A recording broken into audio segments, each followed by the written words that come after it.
les dunes sont des reliefs ou des petites collines qui font quelques mètres à quelques dizaines de mètres de haut et qui sont mises en place sous l'effet d'un agent, d'une source d'énergie. Alors cette source d'énergie, ça peut être le vent, c'est ce qu'on appelle des dunes éoliennes, ou ça peut être l'énergie hydraulique.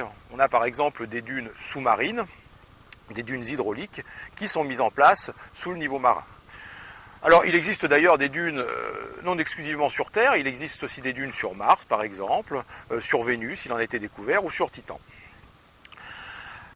Les dunes, pour qu'elles se forment, ces dunes sont formées de sable. Et ce sable, eh bien, il doit avoir une origine, une source. Alors cette source, ça peut être une source fluviatile, ça peut être une source sur place dans les déserts, ou ça peut être une source marine, ça peut être du sable de plage qui est transporté. Ici c'est le cas, c'est le sable qui est amené par la dérive littorale, qui est repris ensuite par le vent et s'accumule sous forme de dunes comme celles que l'on voit derrière. Alors ces dunes, elles se mettent en place de quelle façon? Eh bien tout simplement, le vent érode la dune et va éroder préférentiellement la face qui est au vent, c'est-à-dire qui subit le plus d'énergie. Et les grains de sable vont être érodés, arrachés au sol et être transportés par saltation et finalement venir s'accumuler sur la face qui est sous le vent.